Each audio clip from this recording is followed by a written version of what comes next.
Good morning, good afternoon, good evening, whatever time you're watching this. Welcome back to the Since I Was Young podcast for all things Heart of Midlothian. Joining you as always is Alan and myself, Ewan. We do hope you are all well. For this podcast, well, there's not much news, unfortunately. Obviously, due to the news that struck us all for the last few days, all matches were postponed due was it out of the Queen's death. So unfortunately, we're not going to be able to talk to you about the weekend's game, which would have been against St. Madden, but not at a loss. We are going to talk about how shite we were on Thursday night, so not to worry. But of course, we will talk about the St. Was a meta game for next week. Hopefully, if the games are back to a normal schedule, and if not, we will talk about our next European group stage game, which will be against Riga in Latvia. So that'll be a fun trip for all of us. And yeah, so that'll pretty much be your podcast for this afternoon. So we do hope you enjoy. And as always, before we start, if you're not subscribed to the Since I Was Young podcast via YouTube, please think about subscribing, smash the like button as always. And if you want to get in contact with us via our socials as well, please feel free to do so. They will all be in the description as well as on screen. So, Alan, of course, you and me both watched the Istanbul game just last Thursday there. There was a lot of hope, throughout the start of that game.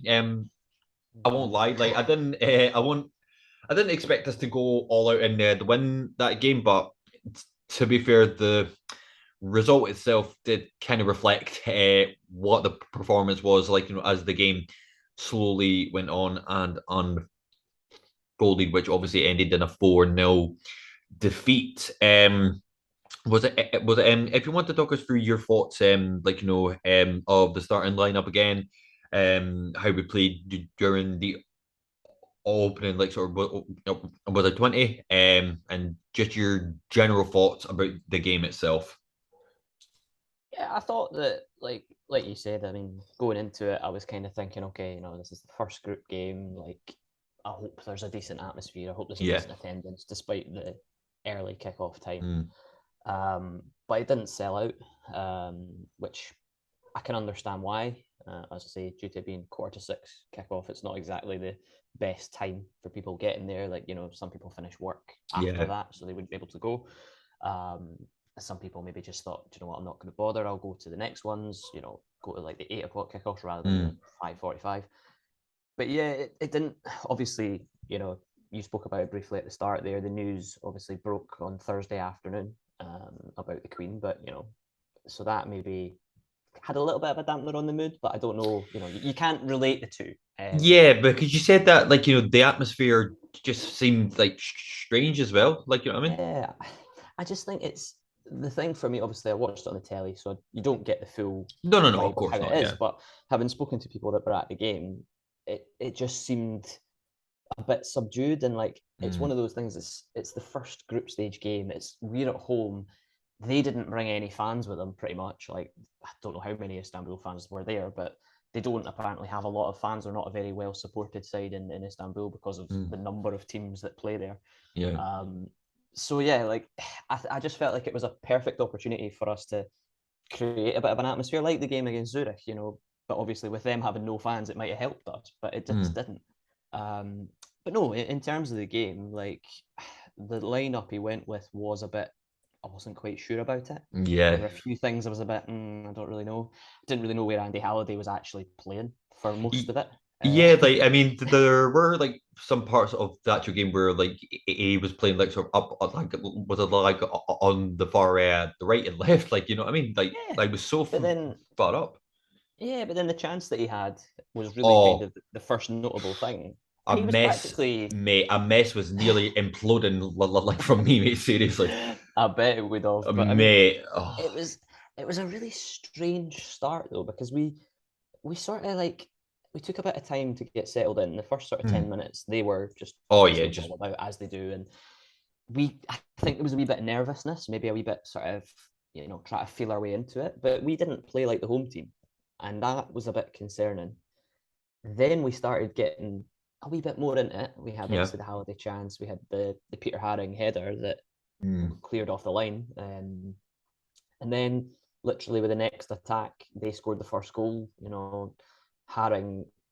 That Yeah, moment, like he that got a bit moment of stick from for that, yeah, didn't he? that moment from Peter Haring just summed up the whole game. It was the lack of experience at that level against that kind of opponent. Like, he had the ball, all he had to do was lump it out, lump it away, put it over the stand, and he tries to turn and he tries to take multiple touches, and the Istanbul players just crowd him, get the ball, and score. And it's like, at that level, you're not going to get 5 touches of the ball. You need to just quick actions. And we saw it from Istanbul. They were popping it all over the park, like 1-touch passes, 2-touch. They were making us look amateurish, but it's because we've not been at that level. You know, Yeah. it's not an excuse. I'm not saying that, you know, we were rubbish and this is why. Like, it wasn't good enough. We need to be better than that. But you know, they were just very good. They were very good. Yeah, no, Alan. Like, I mean, what you said at the start, like with the Halliday chance. I mean, that kind of was the first sort of the moment, like, you know, was it like a many to actually come to just try and was it like, you know, take your touch and then just pass it straight away, like, you know what I mean? Yeah, Because like obviously like in was it in an ideal world, Halliday strikes that first time, and then it's like, you know what I mean, you know, yeah. Test the by goalkeeper at least. yeah, like exactly. But we saw it happen so many times where, like, you know, you like was it aside yourself, like, you know, I mean, you do get a bit of time here, like, you know, on the like, you know, was it the actual the ball, but you like, I mean, even though they're probably not a well supported side out in Turkey, like, you know, was it did they do it? Was it like invest millions into the squad, and it showed? Yeah. Oh Like, you yeah, know, absolutely. I mean, they like, and this sort of leads me on to the next thing I was going to talk about. In terms of like like you mentioned about the fans having a wee bit of not belief is maybe the wrong word, but maybe a bit of optimism before yeah, the game. But when you actually look at Istanbul, like, they're not bad. They're not a bad team, and they were. absolutely I not. think people kind of forget that they were the pot one side in the group.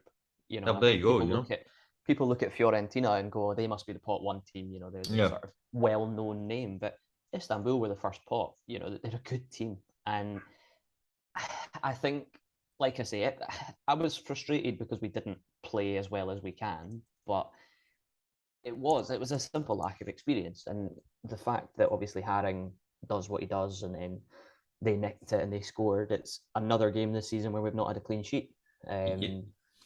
which is a massive problem. You know, not to sound like a Michael Owen, but if you can see goals, you're not going to win. So, do you know what I mean? It's a Worst simple. punter train fucking football history, mate. Seriously, that how that boy got a job on fucking the BT Sport, I'll never fucking know. But anyway, sorry. It's true though. You know, if you're not, you know, if you're keeping the ball out the net, then you've got more chance of winning a game. Like, as True, soon but as they scored, I was like, well, that's it then. You know, yeah, um, like the heads just kind of dipped straight away. Like, you know, yeah, once that for first goal I went in, because, like, you know, as the game went on, like, you know, I mean, especially in to the second half as well, like we just like we didn't look anywhere near it. Like, you know, anywhere, like, you know, to try and like sort of like, you know, to try and like sort of with it press a bit more to try and like, you know, create some sort of chances. But I mean, that was like one thing I did want to ask you, but like I didn't keep my eye on them all night. What was your review of with like Kakami Devlin then back up to like I, top tricks again? I I want to take full credit for Cammy Devlin's Of performance because he obviously course. listened to my motivational speech in our last podcast and became prime N'Golo Kante. Yeah, he was very good. He was very good, but he was one of the few players that actually looked like he wanted it and like he was trying to do things, but can't do it on his own. No. I said as well, one player that I was massively disappointed with, and this might be unpopular, is Barry Mackay. I don't know if it's a positional thing. I don't know if he's being shifted all over the place, but it's frustrating because we know how good Barry Mackay can be. But again, it's another big game where he's just not turned up. And when we're lacking so much in a forward side of things, you need your best players to turn up and do something, and Barry just didn't. But again, I mean, he was shifted all over the pitch, but there was a point in, I think it was in the second half, where I saw him play. Well, I mean, he wasn't playing there, but he was sitting between the two central defenders trying to get the ball. It's like he was trying to take the ball off of Kingsley, I think it was, and you're like, you're an attacking midfielder, you're a forward, you shouldn't be like, that's where like a Cammy Devlin should be, or a Peter Haring should be. But yeah, I think he drifted all over the park just looking for the ball, but it wasn't a good performance from him, and that's a problem. I mean, in that same sense, because I've never actually took that into like account, because I mean, was it the most Hearts fans like you see him do one sort of was a good thing throughout a game, and then he's like, oh, he played fucking amazing. But Yeah. do you think that that's, I mean, maybe not to the full extent as Devlin maybe, but do you feel as if that's a thing for Barim the guy in terms of his consistency? Was it for the big games, or do you feel as if like it's the odd like sort of one? I think there's a mixture of the two, to be honest. Right. I think he's a very good player. We've seen him do very good things, but like you say, he has one or two moments in a game, and then the rest of it, you're like, right, where is he?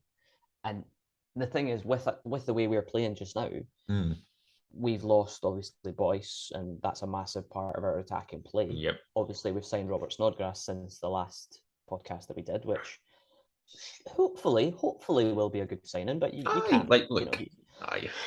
But the thing is, the team is trying to find a way of playing in an attacking sense without Boyce, and Mackay needs to be a part of that. And I think Robbie is shifting him around to try and find a place for him to be effective. Barry Mackay can't play the number 10. He can't do it. He's a wide player. He's a winger. Like you can't play him in number 10. It doesn't work. So I think Snodgrass has been brought in to be that number 10, in which case, I would back that. One player I was actually very impressed with when he came on in the game was Stephen Humphreys. I thought he did really well. He did all right, actually. No. I do. Yeah. Was it a second that, mate? Yeah, I think just his running and his directness. Even Gino, when he came on, like he did well. He gave us something. They gave us legs. They gave us something. Okay, it wasn't the game. No. Away by then, but they at least gave us something. But no, man, I get it. It is frustrating because we've seen Barry Mackay be better than that, but I think in terms of an attacking sense, we're just a wee bit lost at the moment, and we need to figure out a way of playing that's going to score us some goals, because it was very backwards, very sideways. I think I saw a stat that one of the players that had the most touches on our team was Craig Gordon. Which is like that in itself, it was, the ball was constantly going sideways and backwards, and we looked afraid to go forward. And I don't know if it's just because we're looking at the top end of the pitch and going, well, what's up there now? We don't really have it. But I don't know. I get it. It is a problem. I mean, we need to get it sorted sooner rather than later. No, man, true. I mean, just before we kind of like sort of move on, like, I mean, from the group stages in general, obviously, like, we've not been used to playing a kind of two games in the space of a week for like a long time, and this will be pretty much the norm for like the next or with the 6 months or something. But do you feel as if, even though it's only been one game, do you feel as if like the group stages could potentially actually be more, was it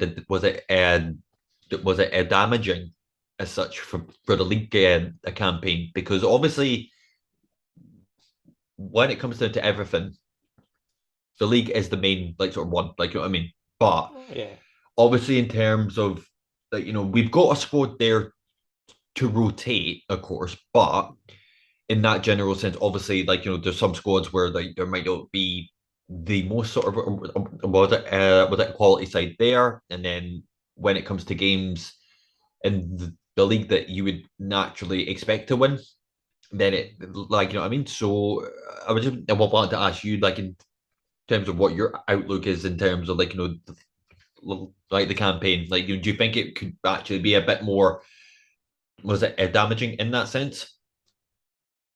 I think I kind of said something similar last week in the sense of like, I think when we'll know after we've played 3 games in the group, because we've played Istanbul, we lost heavily. Next, we've got obviously Riga away. Is that a winnable game? Could be, but then Possibly. they're not a bad team. They got a draw against Fiorentina, which was unexpected. So we have to be wary of that. And then the third game of the group, so like the halfway point, we've got Fiorentina at home. So I think there might be an element of see where we are after 3 games and then see if the next 3 games are going to be meaningful in terms of getting results. You know, Exactly. like for example, if we go away to Riga and get a win, then you're like, well, that's 3 points. Then obviously Fiorentina at Tynecastle. I don't know what will happen in that game. I'd love to Oh, see us mate, get a point, but anything could off the happen in that basis of one, the game yeah. against Istanbul, we might get pumped again. So, do you know? But that's the thing. I think they'll assess where they are after a certain point. But I said it to you, and the biggest worry for me is the October fixtures that we've got. Oh, it's horrendous. Horrendous. Yeah, so that's a problem. And Robbie will have to ask some questions if things don't improve. And yeah, I mean, whether you're Robbie in or a happy clapper or a Robbie out, you know, you're shouting from the terraces now. That's entirely your opinion. That's entirely what you're up to. But I've said it many times. It'll take a lot for me to be Robbie out, but October could be important. He needs to start getting some results. He needs to start getting some results. I don't care how we're playing. I don't care. Like, you know, obviously we were supposed to be playing St Mirren, well, today as we record this, Yeah. but I would have taken a scrappy win against St Mirren. I don't care. Like, I just want us to win something, you know? Yeah, I get you, man. Well, again, I mean, I did say like like one was a little was the last point, but you did actually mention something that I completely forgot about Alan. So like as we said at the start, like was we'll have the Queen was I passing on? There was a bit of a controversy when we got into the second half. So um of course, there was the minute silence for the kickoff of the second half, which did amongst some fans did cause a little bit of a controversy. Some did agree with it, some didn't, and some was it made their voices heard. And you know, I'll be honest that Alan, just in general, like I don't hate them. Like I don't hate the roles as such, but I don't particularly care as such. Like not in a horrible way. I just like it's happened. Right? Okay, cool, done. And then I'm saying from my sort of perspective, if I was there, like I would have had my respect and say okay, but it's a 60 seconds, what I mean, and that's it. I kind of wanted to also get your sort of was a take on it as well. Yeah, I think you're right. It was a controversial moment. Obviously, the news broke that she'd passed away around about, I think it was about half time at the end. It was about 6:30 on the news, so that would have coincided with half time. It was a strange atmosphere. I think from what people tell me anyway, obviously having not been there, I wouldn't have experienced it myself, but it just seemed very sort of quick and kind of thrown together in a case of, right, we have to have a minute silence, we have to do that. There was also a minute silence, and there were other games played that involved British teams. They had minute silences as well, so I don't know if it's maybe just something that they all decided to do or whatever in the event that it might have happened. But yeah, it was very strange. Like the players came out for the second half, then the Istanbul coach was making subs, which seemed a bit strange. It was like, mate, there's a minute silence, do it after. But the referee blew the whistle, and then he blew it too early, and then he blew it again. And like they obviously had the silence. The players were not really sure what to do. Gordon sort of stepped back and kind of left it, and then remembered we were still doing it. So he jumped back in again, and I think they ended it early because of the reaction. I could be wrong on that. Was a bit of a like a mess. Yeah. Like was it pretty I much? mean, you had people singing, you had people booing. The way it's been reported is that we were booing the minute silence, but from people I've spoken to, they said people were booing because people were singing. So it was like the people were singing, so they were disrupting the minute silence. And obviously, people weren't happy that the minute silence has been disrupted, so they're booing them to tell them basically shut up. But the booing in itself is That then disrupting the adds to it, silence as well. So yeah, so it was just a total disaster, really. And the fact that it was broadcast on live television internationally, it's not a good look. It's not a good look for the club. And I, obviously, if I was in a position to say, right, should we have one or should we not, I probably wouldn't have. I would have sent the players out for the second half wearing the black armbands, maybe make an announcement on the intercom, the PA system, and left it at that. Because I think the way that Hearts fans are at the moment, there's a lot of divides in there at the moment, and bringing in a different element of, like you said, because you yourself, you're not interested in them, neither am I, but at the same time, there is an element of respect. And if, like you said, and it's one of those things, it's something that we all get taught when we're very, very young. If you've not got something nice to say, don't say anything at all. It's like, just for 60 seconds, could you not have just kept your mouth shut and just observed what was a minute silence for the longest serving monarch that Britain's ever had, and probably likely to have for a very long time? But yeah, it did certainly make the atmosphere quite toxic in the second half. Again, people I've spoken to said that in their sections, people were shouting at each other, and some people were offering each other outside for a scrap because of somebody's different views from their own. And it's crazy. It's crazy. We're there to support the club. Like, get behind them, especially in a big European game. Like, precisely. The biggest and most frustrating thing about it is it was live, televised, and it doesn't make us look good. No, precisely, and I think that's probably a good the way to leave it at that. I mean, I would say that we can talk about our next home game, which would have been the minute game. So obviously there is the prospect as well that next week's fixtures could still be cancelled, as well as this is like were they going on for like 10 days or something. So I guess we can kind of touch on our next group stage game, which, as you mentioned, it's against the Riga away. Again, like we said it like a few weeks ago. I don't know too much about them, but if I'm correct in saying that they were the lowest PD pot team, so there's always like an element that we could get something out there. It would be nice. Even if it's just to bring back a point, so which would, in itself, like maybe lift the squad a wee bit, because obviously we've been on quite a bad run of form for the last few weeks or something.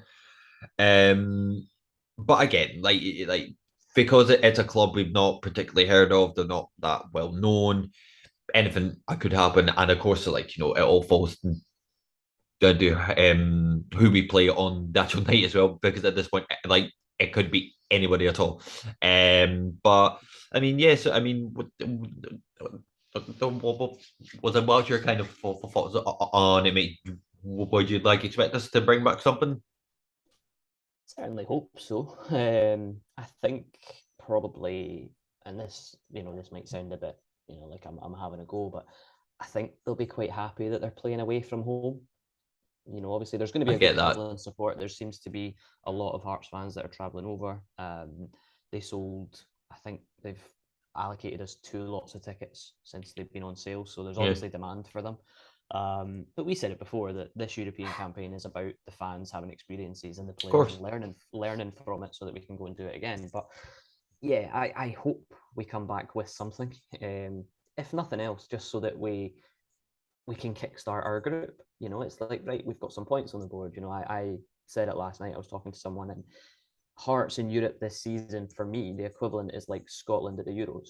Yeah. It's like, it's great to get there finally, to be in a group stage and to get there, but I'm not expecting much. Yeah. Because it's a learning experience, and that's what we have to do. As I say, like you, don't know too much about them, but there's also that fear of the unknown and thinking, right, there won't be a bad team. Like they're the pot 4 side. Okay, so in theory we should be better than them, but they got a point against Fiorentina in the first game week. So there's an element of that. We're going to have to be careful. I don't know whether they deserve the point. I haven't watched the highlights of that game yet. I need to find them and have a little look. But end of the day, they got a point against Fiorentina, who are not a bad team. So they're obviously got something about them. But yeah, I hope we can go over there and get something. One of the positives that I'll say about it is potentially with the game this weekend being postponed, we might have some players back fit, for the Riga game. Halkett might be. I think there was an update on him, but I'm not sure what it was. Atkinson, he's back.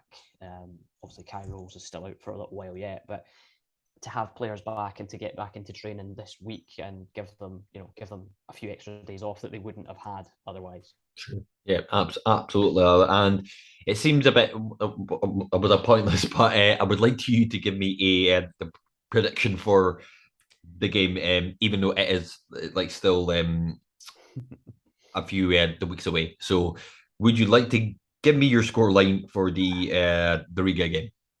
Yeah, I'm going to go for a 1-1 draw. I'm going to go for the Hearts to kick off their campaign and get a draw. Good stuff, man. I'm going to go for optimistic again. 2-0 Hearts. I'm going to go for it, honestly. Clean sheet as well. I know, right? Fucking ridiculous, mate. I mean, I'm just so glad that we're actually not.